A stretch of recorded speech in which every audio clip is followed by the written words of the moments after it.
All right, all you positive heads. On this week's Soul Share episode, I'm very excited to have Angela Foster here with me on the show. Angela is an award winning nutritionist, health and performance coach, and host of the High Performance Health podcast. Super excited to have you here. Hello, Angela. Welcome to the show, my friend. Thank you, Brandon. I'm really excited to be here too.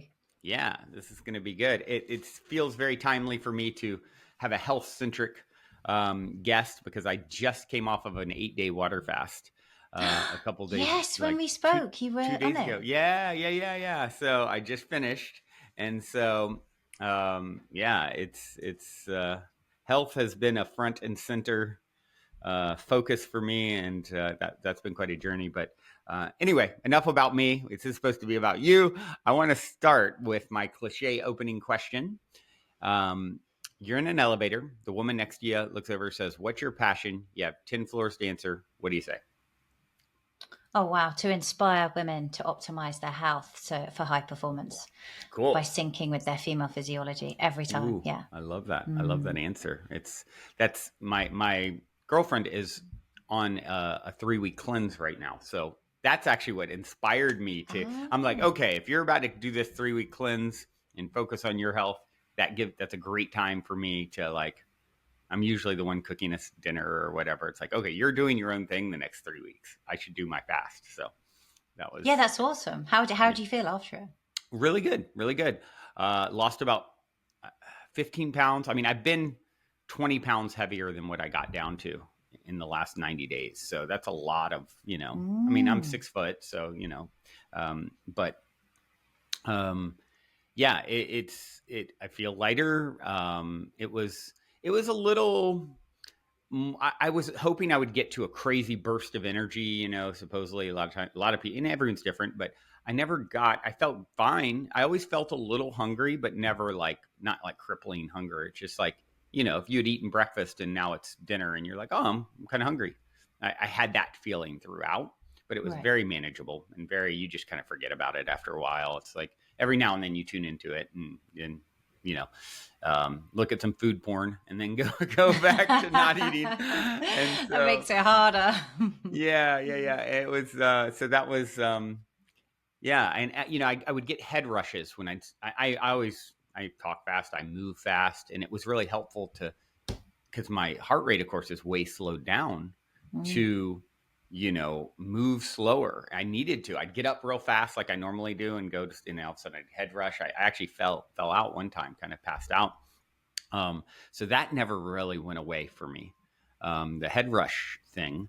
But all in all, I think I was a perfect candidate to do it. And I feel very accomplished that I set my goal at, okay, I'm going to do this many days at this, and I did it. So that just the willpower aspect of it and, felt like really, really good to accomplish.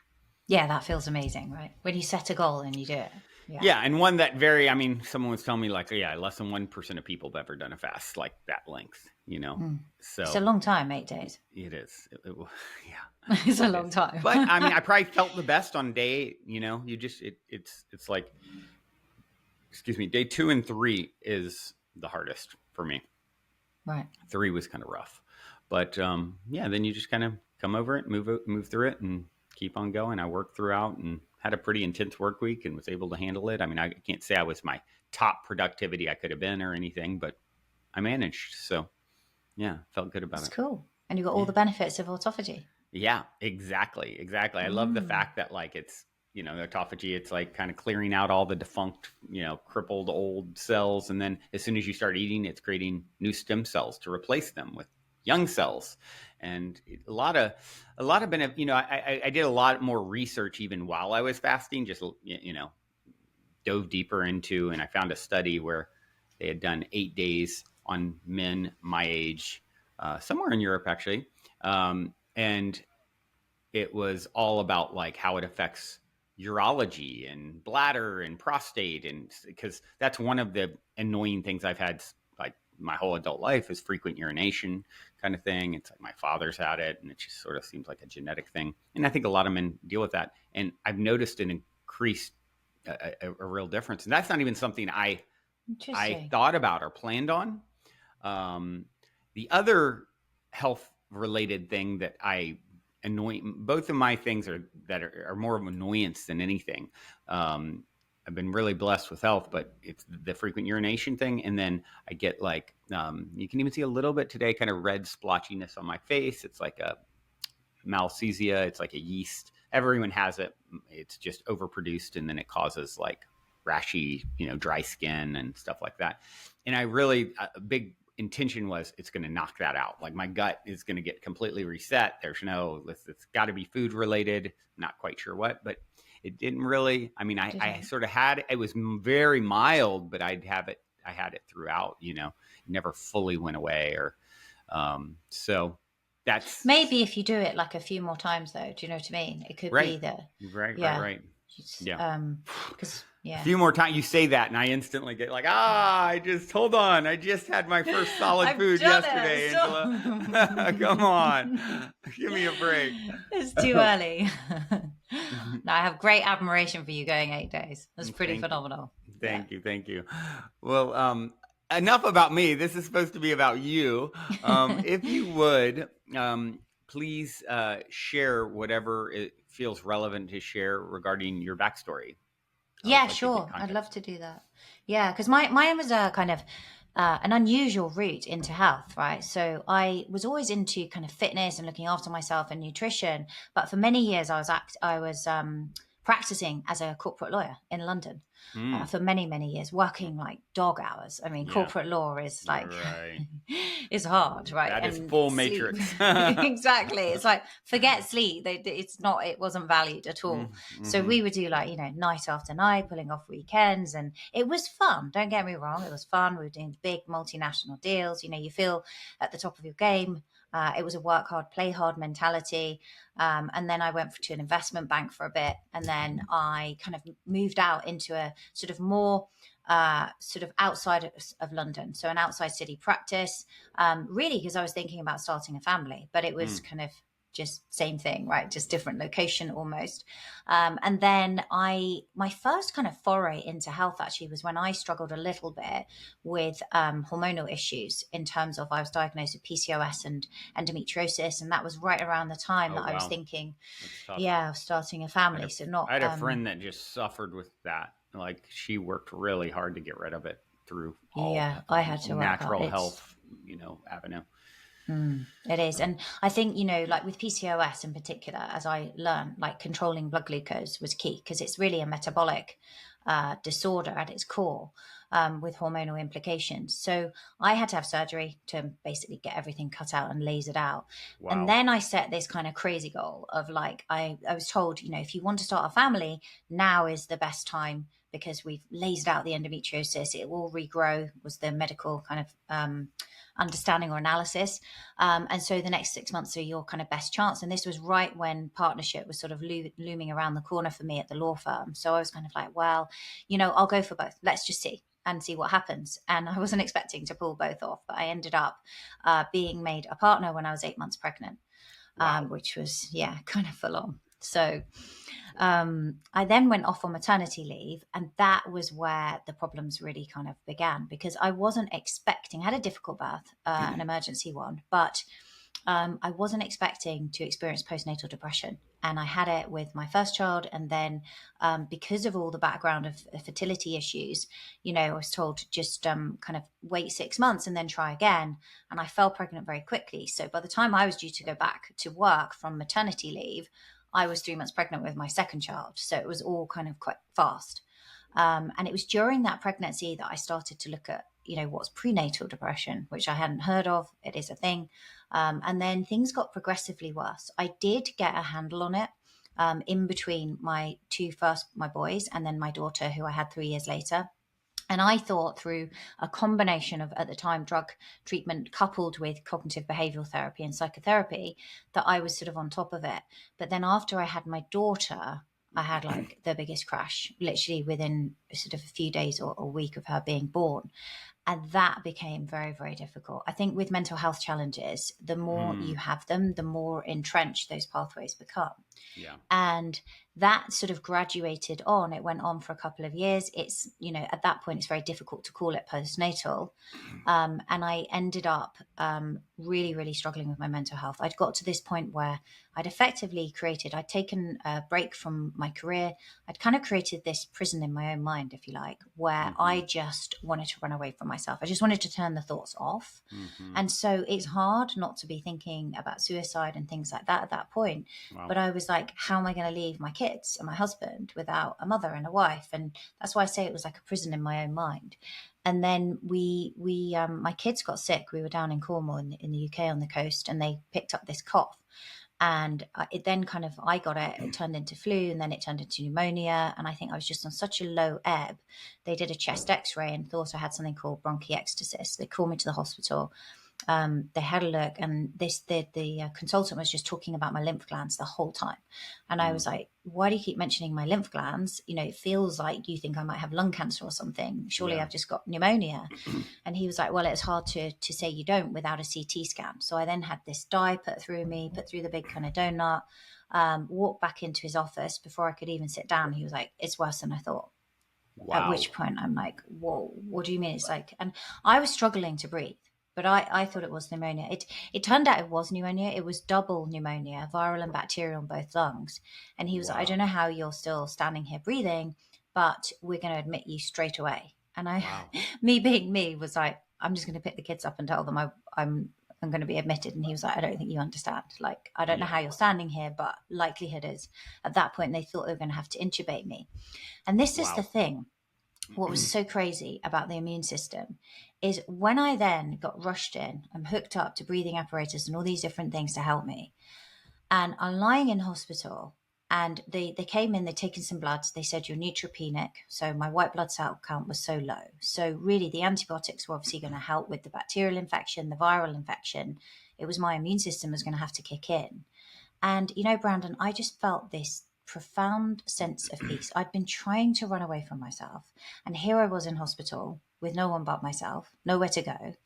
And at that point, I just felt this overwhelming sense of love for my children, and a kind of awakening of like, what is going on with me and how I've ended up in this situation. They're going to grow up without a mum if I don't get myself well. Right. And at that point, when I made that decision that I just wanted to get out and I wanted to see them, within 48 hours, my blood work changed. It was extraordinary. Wow. And my white blood cell count started to come back up. And, the long and the short of it was I got over it. I didn't end up needing to be intubated in intensive care. And I just, that's really where the journey began, because it was like, what is the power of the mind to heal your body? It's extraordinary. Everything. Yeah. It's incredible what is possible. It just, to me, it's such validation that reality is just so malleable and is sort of responding to us all the time. And our beliefs and it's just in these health miracles like that, like, just having that moment of like, I am choosing, I am staying, I am committed to my children, to this life, whatever. It's like, okay, you've chosen the fork in the road, and everything starts like mirroring that. It's fascinating, isn't it? And it's fascinating when you think, because you could see it. It could be measured, right? They can measure your white blood cell count. You can see that.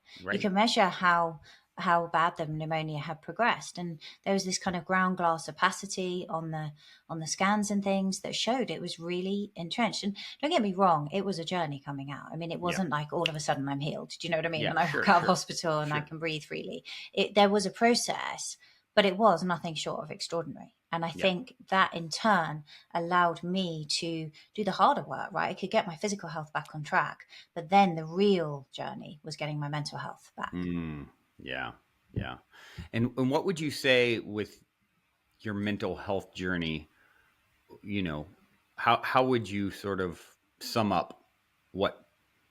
And I know it's almost like a silly question, like, tell us in 3 quick words how you mastered your mental health journey in that moment. But just if you would share, because I know that is the biggest to me, that's like more the issue. That is the root issue of all Mm. the physical health stuff, right? It's all starting there. And so, what did you do to help with the mental health side of this experience for yourself? So I think first of all, that realization, which obviously in my case it got pretty bad, Mm-hmm. of I wanting to see my kids grow up, that Mm-hmm. was a purpose bigger than myself, right? It Sure. was being Right. driven by something bigger. Yep. And these tiny little humans that I'd brought into this world, I felt Mm-hmm. needed a mother. Yeah. And I think that in and of itself was empowering. Yeah. And I think it shifted the focus away from me. However, Right. with depression, there's still a tremendous amount of self-loathing, Yeah. and sort of you're just so discompassionate to yourself because you Yeah. blame yourself for everything. Yeah. And that took some deep work to get over Yeah. and to try to accept myself.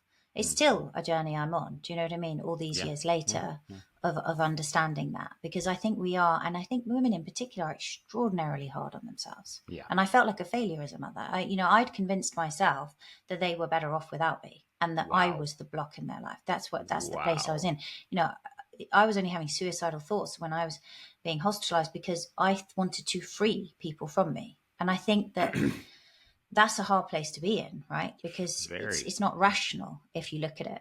And I can see now it's not rational. Right. Right. And it's I'm assuming, not knowing what led you there, but it's based off of like sort of wrong thought or incorrect ideas or perceptions of yourself and the situation that are looking through a lens of distortion, Mm, right? yeah. I imagine there's like a lot of things that you could look back on now and say, like, why was I viewing myself that way? Why was I being that hard on myself? That's not quite fair. And, and it's when someone's doing that to themselves, it's like you can't see the forest for the trees, right? Mm. You're kind of, it's a tough place to navigate out of. Yeah, it is. And for anyone kind of listening, I feel for you if you're going through anything like this. And I think that self-love is the only way. Like, I mean, if we look at Hawkins' map of consciousness, right? Mm-hmm. That point at which I'm admitted that my mental health is really impacting my physical health Yeah. and my immune system. And you've got so many emotions. You're at the bottom of that chart, right? It's at like guilt and shame and just the Mm-hmm. constant beating yourself up. Whereas when you transcend, you literally transcend that, right? You are jumping through vibrations when you embrace peace and joy and love. Mm-hmm. But along that way, you have to get, and for anyone like that brings up Hawkins' map of consciousness, you'll understand that to do that, you have to move through acceptance in Mm-hmm. order to get there. And so I Mm-hmm. had to accept myself. Yeah. And that was an ongoing journey when I came out of just radical self acceptance. Yeah. And I remember a therapist kind of sitting with me and, saying to me, like, you just got to like lower your expectations of yourself, just not put so much pressure on yourself and just Mm-hmm. be where you're at. And at first I couldn't accept it. I was like, how? Like, how? It takes my son an hour and a half to pull me out of bed in the morning, which I feel so bad about. Just Mm. getting my kids to school is an achievement. And yet I used to be running multinational deals. Like, how Yeah. can I self accept? So there was Right. such a process involved in that. Right. Right. Wow. Well, I'm glad that you have made it through that part of the journey, and I'm sure it's a daily conscious effort, like you said, to continue to check yourself and all of those things. But you've, as is always the case, it seems there was gifts in it that have led you to Mm. now help a lot of people, and so I'd love to hear how did you go from there to high performance health coach? Yeah, kind of at opposite ends, aren't they, You're almost, right, right, right. when you phrase it like that in particular. So, I mean, self acceptance, as I say, first of where I was at, and then lowering my expectations of what I had of myself. And Mm-hmm. that isn't to say in any way that I was lowering my expectations of what I could achieve in life. It was just being present to where I was at that time, right? Because I very much believe that we want to, our future should dictate our present. And I think that's the thing. And that's what I did. But I had to learn to put one foot in front of the other first. And my future was dictating the present, because I was thinking about how can I be that mum to my kids that sees them grow up, that, you know, is supportive to them, understands them, looks out for them. And so I started to put in place, I think at that point, like really getting your physical health dialed in while working on mental health. The two support each other very much so, because, you know, if you're eating a high inflammatory diet, for example, and you're not exercising and you're not sleeping, it's extremely difficult to look after your mental health. Yeah. So I put in place those mechanics, working with a functional medicine doctor, and, you know, really starting to dial in the exercise, improving my sleep. I was taking a lot of medication. And I think that I would never, you know, anyone that worries about it, I think for some people it can be a tool, and it certainly was for me. And I was on strong bipolar medication, you know, both Wow. antidepressant and antipsychotic to control, Wow. Wow. because I think the cruelest thing for me was the highs that would come. It wasn't just depression where, you know, I'm so flat, I'm so low. I would get these extraordinary highs, and that would be when I would feel that I was completely healed, because I'd be like Superman. I could do anything. I was in the best mood. The house would be immaculate. I'd be with the kids. But I learned over time that that was what would precede the biggest crash. And the kind of the higher the high, the bigger the crash. Mm. So that medication helped to stabilize me, which helped me then in turn to do the inner work. And I Mm-hmm. think it's a combination, you know, of psychology, but also like the work that you do, right? Understanding everything is energy and Mm-hmm. understanding the laws of the universe, and that there's something bigger than us, much bigger than us, Right. really, really helped me. Yeah. Yeah. That I think it's the most, for me anyway, the most profound thing that causes a shift when you start to understand that, look, I may be, you know, a hot mess.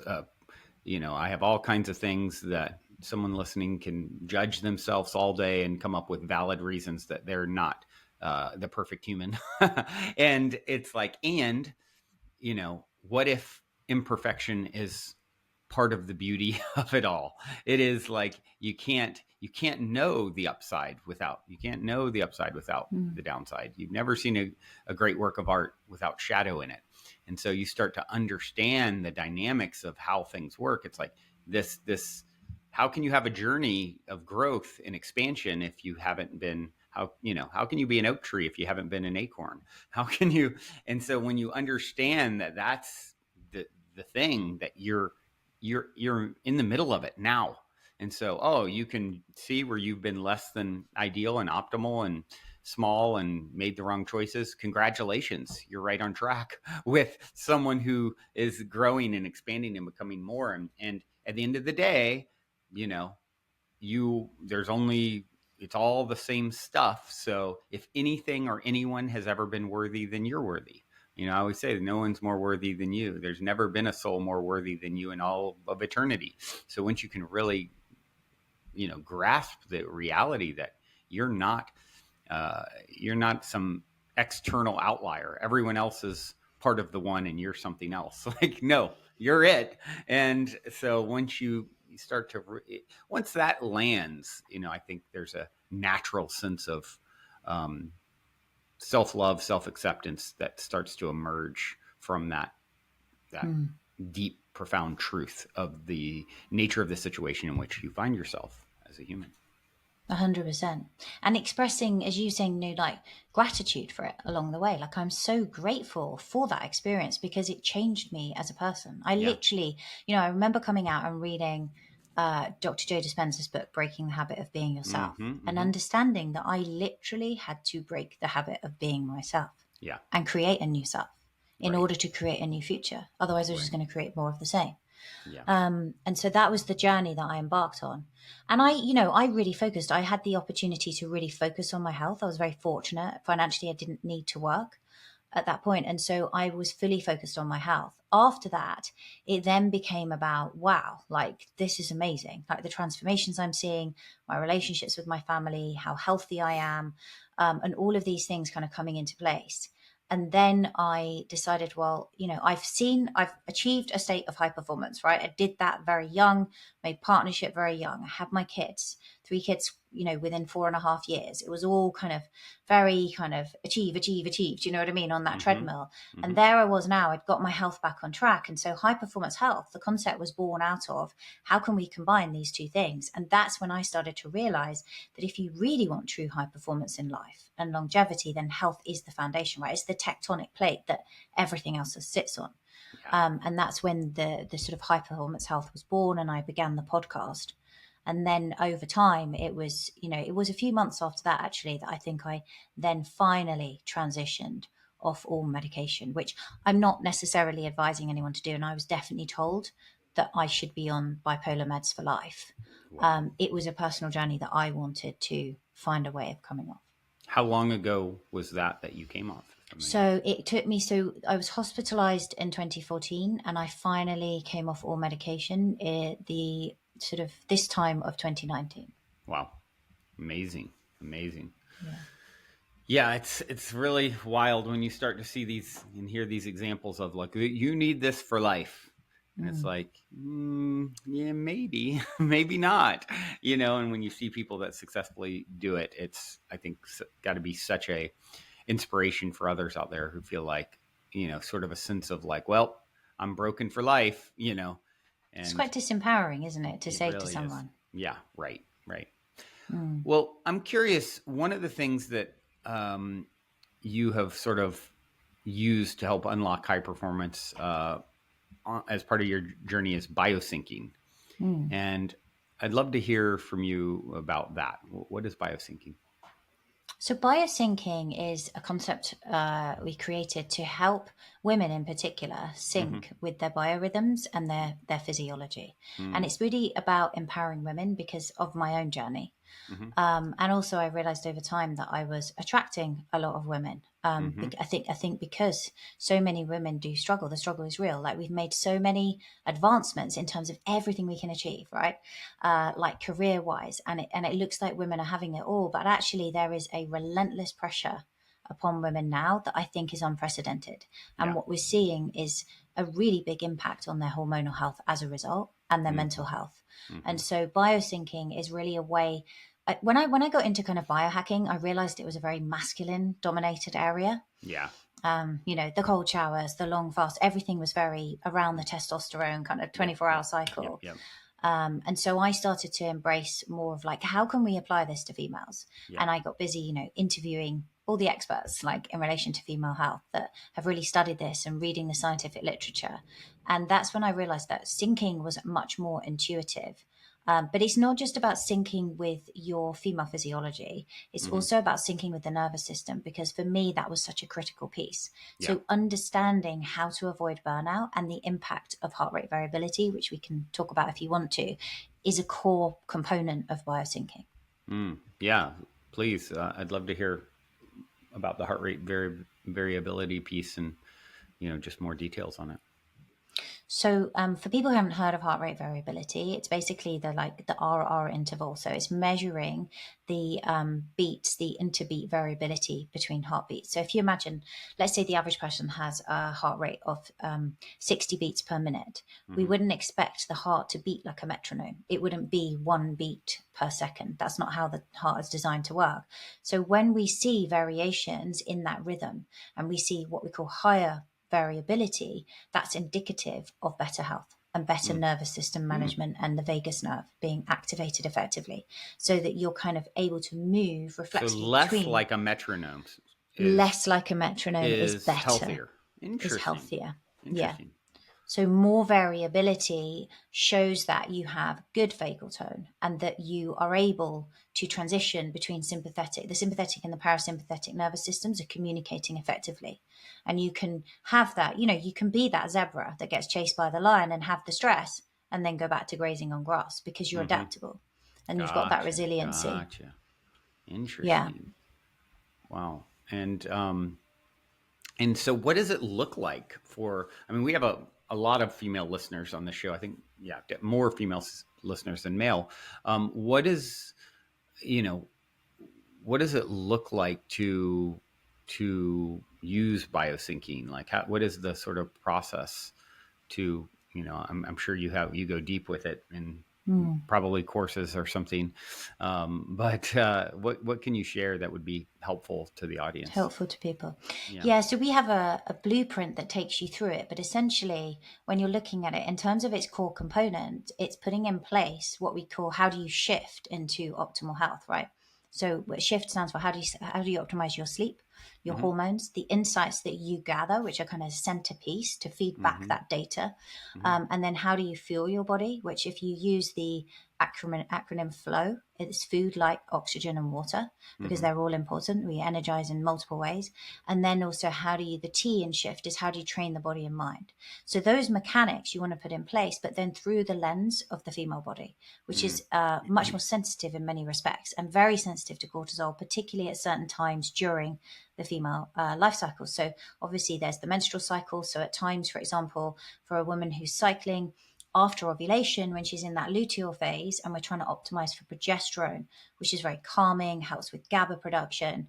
We don't want to be all like grit and push the whole time, Mm-hmm. Mm-hmm. because actually it can cause imbalances. Similarly, when a woman goes through perimenopause, there are a set of challenges, and her body composition and things like that can change, and anxiety levels. So it's about understanding how to put in place those sort of physical and mental health mechanics and mindset for a female. And then we use that heart rate variability as a metric of the centerpiece, because we have the sort of three pillars that run through it in terms of how do you sync with your goals and values, which is really important. And I know you and I were both talking about Dr. John DeMartini and his amazing work, the values factor. And, Mm-hmm. that's so critical, because if you're not living in alignment with your own values, you're definitely living according to someone else's. Yeah. So that's a huge piece. And we can talk if we want to later about why you might not get results if your goals and your values are not aligned. But also, how do you align with nature's laws? Because that makes everything so much more in flow. Yeah. And then, that's kind of the first pillar. The second is with your biorhythms and physiology. And then the third is with your future self. So that, just like I was saying on my own journey, how do you let the future dictate the present, and the Mm-hmm. present kind of reframe the past for you? So that you are creating what you want and really stepping into that 10x version of you. And it's interesting because when we use some technology to help people measure their heart rate variability, what we find is that different activities will bring different people into resonance. Mm-hmm. And you'll see their heart rate variability and their capacity and recovery increase outside of sleep. Mm-hmm. And so, one of the really interesting things I observed very recently with someone in my program is she's a mum of 5 kids. She's dedicated to her kids. She adores them. She has a whole set of fitness goals she's working on, but she can be rushing the kids in the morning for this, or maybe she's not rushing, but it's certainly at a pressure time of day when you're trying to get 5 kids off to school and she's doing their breakfast. Yeah. For many people listening, that would be a stressful time. Yeah. For her, she goes fully into green because she's living in sync with her highest values that time of day, and Right. her heart rhythm and everything, it's in alignment. Wow. So it's really, really interesting. And that's kind of a centerpiece, is how And to get everything to line up. so really the heart rate variability is sort of an indicator of you and your unique path. And, Mm. when you can monitor and know that that is happening, in a healthy way, then you're sort of navigating effectively, would you say? Yeah, exactly. And you get direct feedback because Mm-hmm. you'll see it. Is Like there there's like a some. monitor or something you can wear that? Yeah, we use some Finnish technology by a company called Firstbeat, which is an ECG grade device that you can actually put on. So it has electrodes, and you with the gel pads, and you just put it on. It kind of hides very easily under clothing, and then that will measure your heart rate and heart rate variability throughout the day and night. And you can take assessments of anywhere between kind of 24 hours up to 5 to 7 days. And then you get insights. And for us, what's great is when someone closes out that assessment, they can see it on an app in their phone. It will then upload into my practitioner portal. So we can actually live coach people on group coaching calls and take them through their data and show them. And you can tag experiences. So you can Hmm. begin to understand, oh, that was really stressful for me. You can say what Hmm. you're doing and look back and reflect. Wow. Um, Interesting. So, of course, my girlfriend, my partner comes to mind. She um, is really actually she's in a 3 week cleanse right now and has really been working on getting her health optimized. And she's had one ongoing struggle that's really been challenging, and that is sleep. She will wake up in the middle of the night and has like adrenaline or cortisol or whatever that is causing her to be sort of wired and awake. And she's this will happen days on end sometimes where and it's really frustrating because she hasn't been able to identify it. And I know sleep, of course, is the number one most important thing Mm. for your health, is to so and I know there's people out there that relate like, I'm not able to crack the code why I'm not sleeping well. And then it's just like, the whole day is a challenge if you've had 5 hours of sleep or whatever it is. So I'm just curious what you would say to someone like her who's really trying, he's really doing this self work, he's really wise regarding, all the all the things we talk about on Positive Head, the ultimate nature of reality and everything like that. She's done so much work, and yet she just can't seem to find the source or how to fix it. Curious, what would your feedback be to someone like that? So there's a few things, right? So obviously all the mindset stuff she's doing with you, and that's Mm-hmm. covered. Mm-hmm. I think in terms of, you mentioned there that it could be that cortisol is high or adrenaline if she's waking up quite bright, Yeah. startled or whatever, which can be down to like previous trauma and dreams, or it can be down to that Mm-hmm. she's got, yeah. Yeah, she Do you say definitely that? has the dreams, like, it'll be intense dreams sometimes, or, her mind will just start fixating on some little thing or whatever, and then she can't like turn it off. She can't sleep. Yeah. Yeah, so when you've got that kind of excitatory process going on in the brain, you're producing a lot more glutamate, Mm-hmm. and in that situation, then you're not producing GABA, and GABA is really really calming. Mm-hmm. So there's a few things. Magnesium's extremely helpful, but Mm-hmm. also in women, progesterone, depending on what pathway she metabolizes progesterone down, it may have more or less of an impact for her. Mm-hmm. But progesterone is often tightly linked to GABA production. And Mm-hmm. so looking after her hormones and optimizing for progesterone, it may be that she could track it with her cycle, but it may be that she's getting more wake ups in that luteal phase. Mm-hmm. And if there's some progesterone insufficiency, then that can be helpful addressing that. Also, when you wake up, because if cortisol is high, that kind of gets everything going. Sometimes it can be down to poor blood glucose management. So if her blood glucose is dropping during the night and it gets below a kind of safety level, then the body will respond by producing cortisol and adrenaline and noradrenaline to increase blood glucose. But obviously that does a great benefit in terms of increasing blood glucose, but then now you feel really really awake. So Mm-hmm. monitoring blood glucose it would be something, I think, just wearing a CGM and having a look at what's going on and doing some hormone testing. Like the Dutch test is a very good test, that's by Precision Analytical, because you can take multiple urine and saliva samples to actually see what her hormone levels are and see her progesterone sufficiency, see the pathways that the hormones are going down. But It's called the also you Dutch can, test, you the said. I'm taking Dutch some test. taking some notes here for her. Okay, Yeah, the got Dutch it. test. And you can also see with the Dutch test, if you do the Dutch Plus, you can take salivary samples of cortisol. So if she's waking up in the middle of the night, then she would do an insomnia sample and you'd be able to see, is her cortisol high at that time? And then certain things like ashwagandha alongside magnesium are actually very effective for helping to lower cortisol. So depending on what's showing, you can then start to address it through her physiology, as well. Doing things like 4-7-8 breathing has been shown to enhance GABA levels in the brain. So if she wakes up and she does, a 4 minute intake of breath, holds for 7, and then slowly exhales for 8, doing a few breath cycles like that can help. Sometimes if there's blood glucose issues, having a little bit of raw honey before bed can be helpful. Having something like chamomile tea, which contains apigenin, and mixing it with some glycine. Glycine helps to lower body temperature and is really amazing with sleep and also with joint health and glutathione production, and it's amazing in terms of what it can do. So having like 3 grams of glycine in some chamomile tea, which sort of sweetens the tea, but it's just an amino acid, it doesn't affect blood glucose, in fact it's positively affecting it, can also help with sleep and keeping your body temperature cool. So those are kind of some of the things. Yeah, she The gets other hot. thing, She gets she really gets hot when hot. she's like, yeah. Okay. So the glycine will probably help her then. As a stack, it works really well in combination with NAC for helping, you were saying she was doing a cleanse for helping with glutathione production. So N-acetylcysteine combined with NAC, glycine. you said? NAC, yeah, N-acetylcysteine combined with glycine works really, really well, alongside magnesium.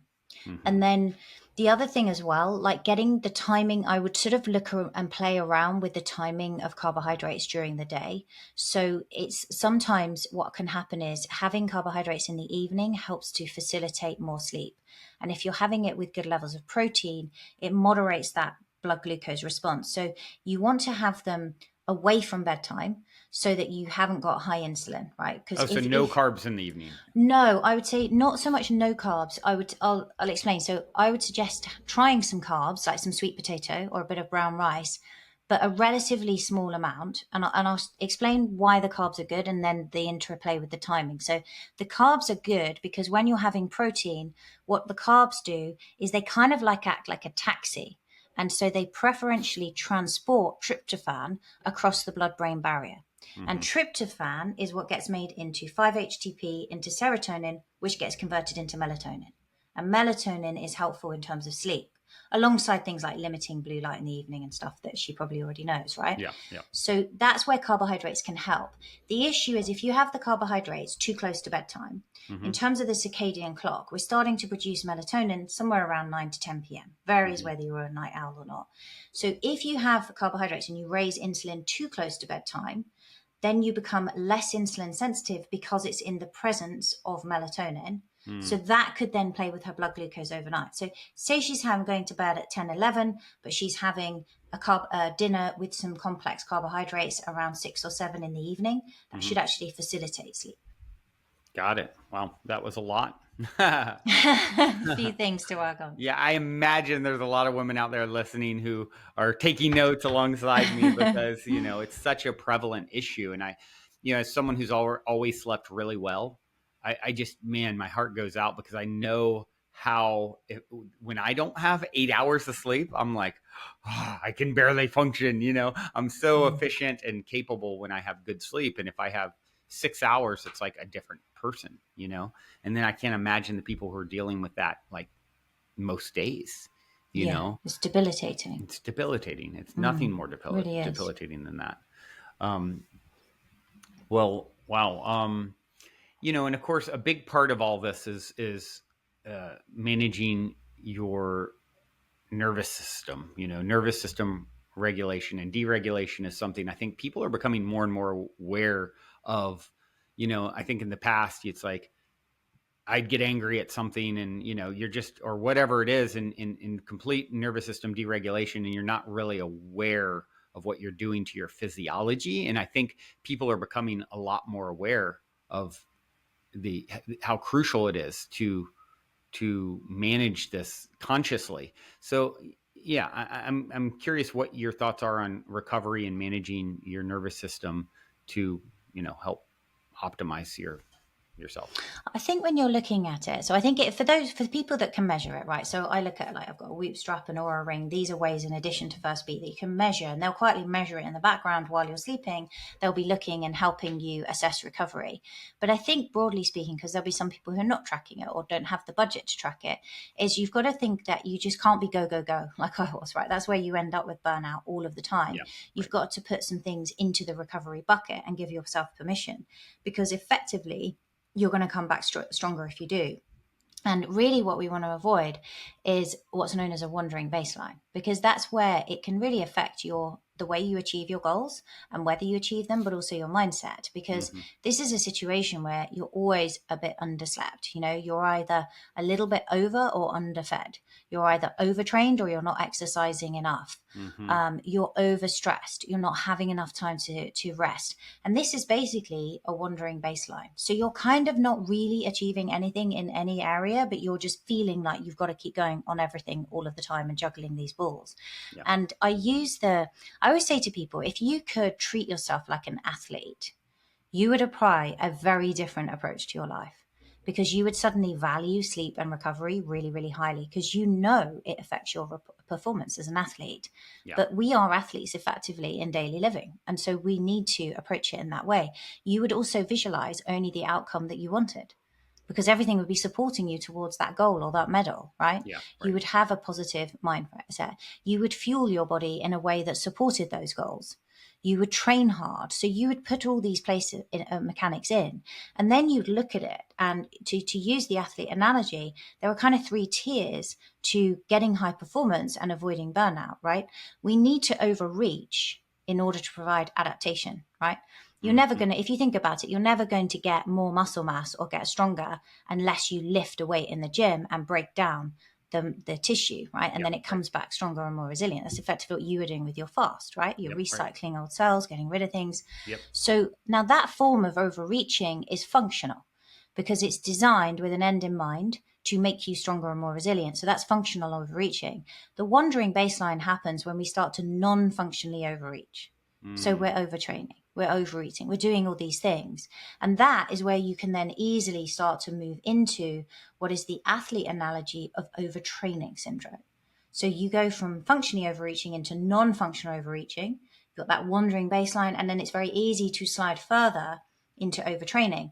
That's effectively burnout. And that's very much more difficult to turn that ship around. That's what Mm-hmm. I experienced. And it takes hard work. So the reason we use HRV is because we can actually measure and see, are things dropping? And if they are, how can we come in and fix things to get you back on track Yeah. and move you back into that state of high performance? Cool. Yeah. Very, very cool. Um,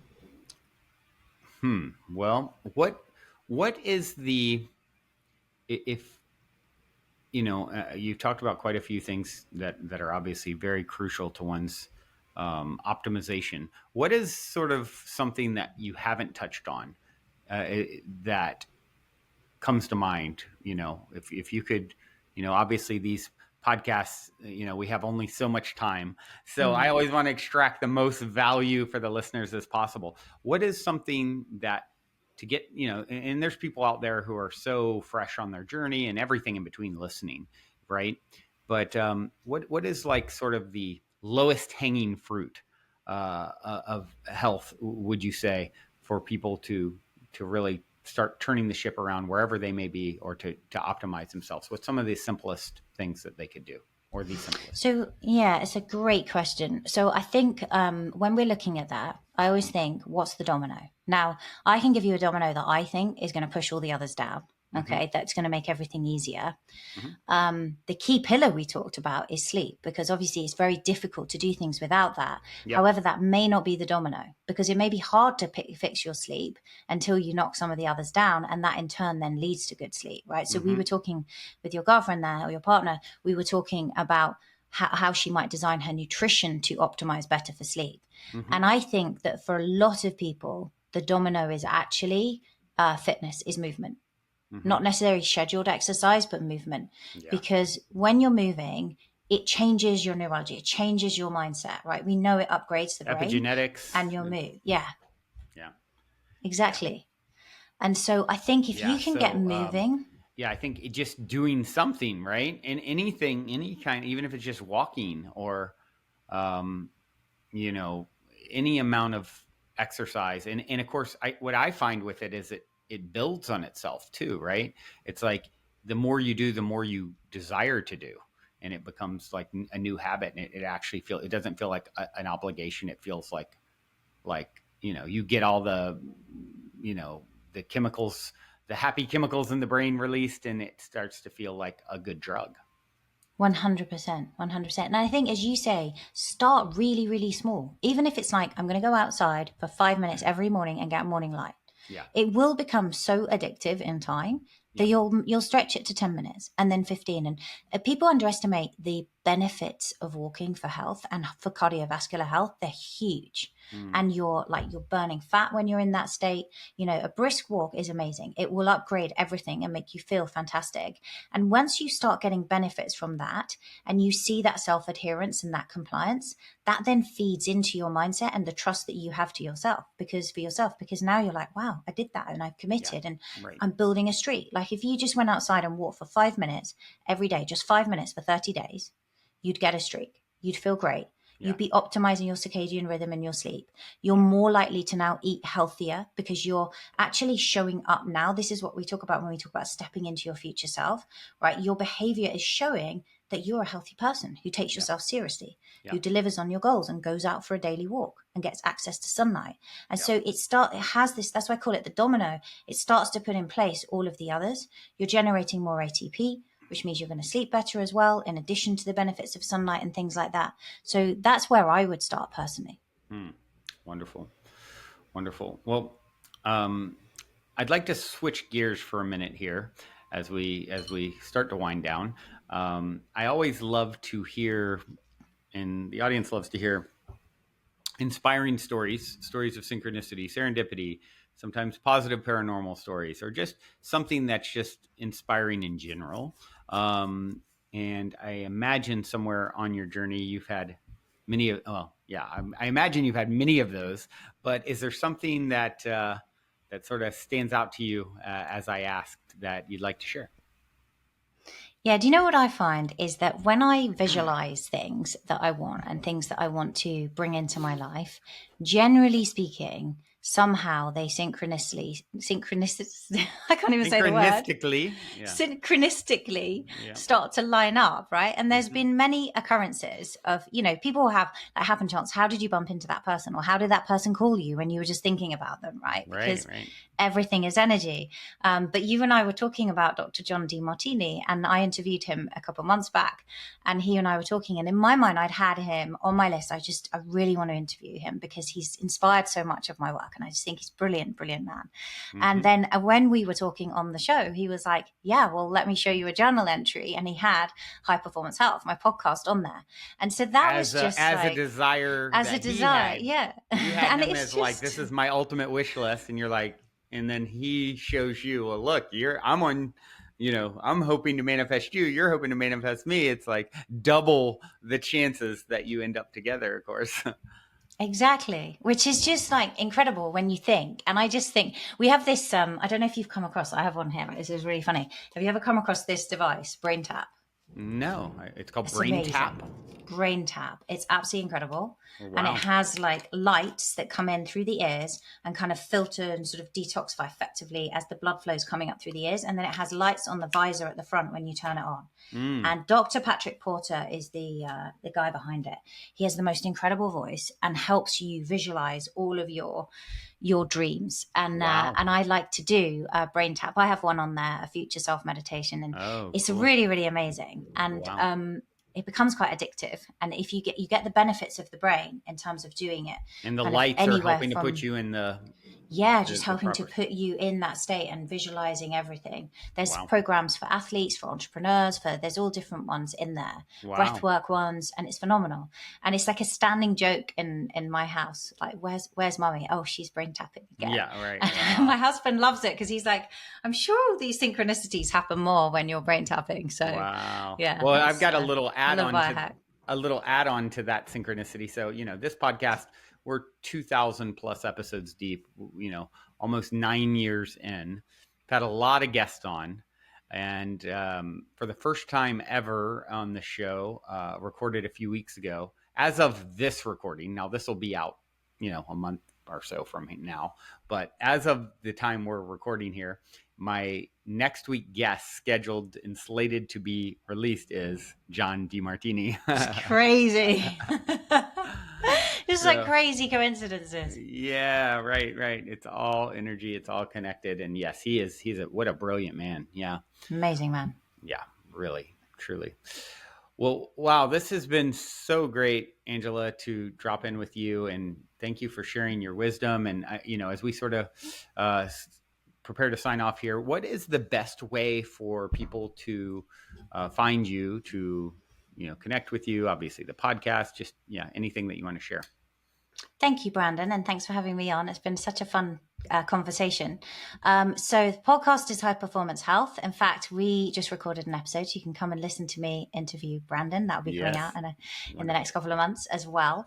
And then if you want to kind of get a free health assessment, right, and just see where you're at with that shift protocol and measure your sleep, your nutrition, and all of those things, and get a free personalized report that we send you, you can go to yourtotalhealthcheck.com and sign up there. It's a very quick questionnaire to do, and we'll show you kind of what your percentages are in each area, and we'll also send you a free report showing you how to improve.